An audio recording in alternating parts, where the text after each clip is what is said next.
Okay, so let's talk walnut trees here for a moment, and gardening, a combination of both. And do they mix well? No, they do not. This is a massive black walnut tree. I have them scattered throughout my forest here on the farm. And I love walnut trees. They're one of my favorite trees because, first of all, I love walnuts. You can see the small walnuts growing right here. And you can see them. I don't know if you can see them on the camera or not, but here's another black walnut, and they're all over the tree here. Look here. Here's some more. This is an older black walnut tree. I have some younger ones up here behind it, but I have them scattered throughout the forest. They're beautiful trees. They make beautiful furniture when you're making lumber out of them, and you just do so much with walnut, especially black walnut. It's one of the most beautiful lumbers, boards that you can make furniture out of by far. Now, let's talk about gardening. As you know, I moved my garden this year to a different location. I love the location, the soil's great, but guess what? I have a black walnut tree growing near that garden, not far from it. It's not a problem yet, but it can be soon. Why is that? There's a certain toxic chemical inside of the walnut tree. It grows inside the hull of the nut. There's a nut. It grows inside the hull of the nut. There's a thick hull. This nut's going to get about this big around. It's a small young nut right now. It's going to get about this big around, and it's going to have a thick hull around the nut that's inside. That hull that's around that nut is filled with what we call juglone, and juglone is not good for many of your garden plants. Most of them are not immune, or they're not tolerant to juglone, especially tomatoes and peppers and other plants. It will kill them.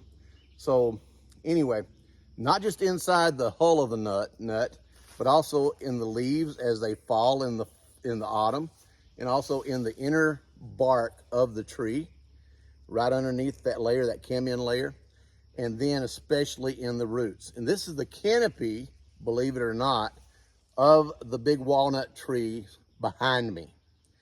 So those roots in the ground, you can assume, this is science, this is not me just throwing something from the hip. The root system of a walnut tree goes out at least as far as the canopy of the tree. So as the canopy or the leaf structure of the tree comes out, you can assume about where the root system stops. The roots are the worst area to excrete juglone into the ground. Now, it doesn't go far, because especially in a moist area where you have a lot of rain, or you're near a branch, or if you dig down a few feet and you start hitting water like we would here, because this is a bottom area below my mountain, and I have a stream just about 40 feet that way. The tree's about 30 feet this way.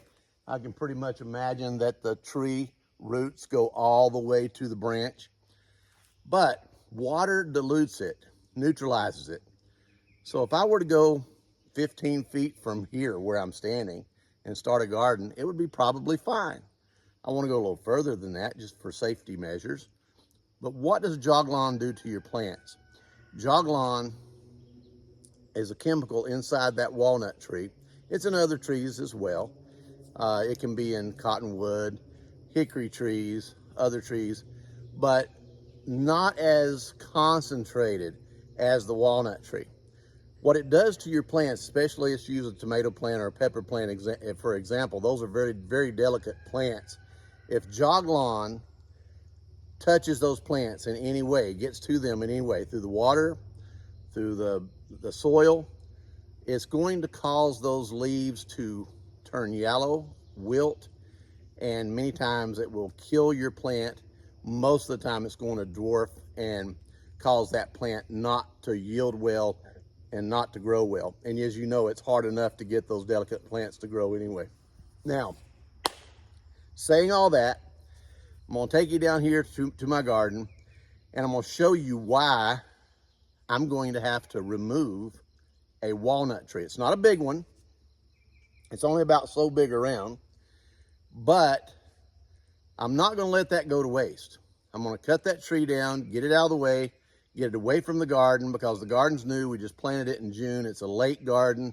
It's a garden that we're going to be harvesting a lot of things in the late fall and the early winter, and some of it all the way through the winter, especially some of the greens like the collard greens and the turnip greens, etc., some of the root vegetables. We'll have vegetables harvesting all the way through into half of the winter.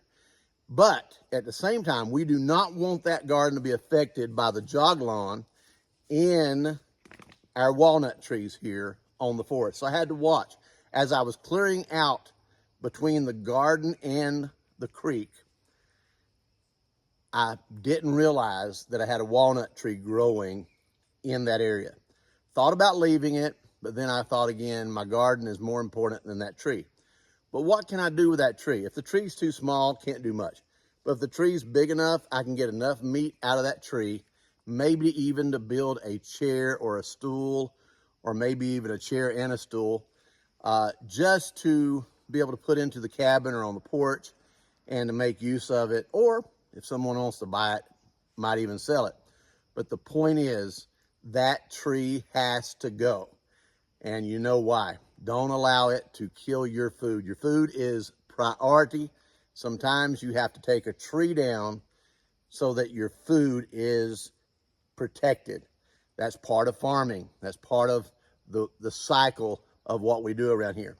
But let's see what we can do other than just make firewood. Let's see what we can do out of this walnut tree after we take it down. Thank you for joining me here on the Welch Family Homestead channel. This is Jeff Welch. I really appreciate you being here with me today. And if you're new here on the channel, please hit that button, subscribe, and hit that bell so that you get notifications when we do have future videos. Might even be a part 2 to this one. And if you are already subscribed and you're part of our Welch Family Homestead channel family, we really appreciate you coming back and viewing our videos. It helps us more than you realize. We're trying to build this channel. We're a small channel right now. We plan on being a large channel eventually, but the main thing is we're not going to sacrifice any of the content here on the channel in presenting you content that's not viable and not useful to your daily life. And we hope today's video is just that, useful in determining where to place your garden in relation to a walnut tree.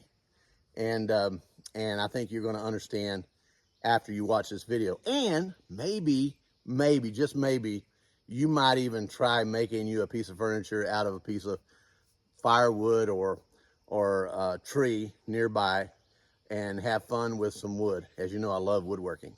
God bless. See you in a few minutes.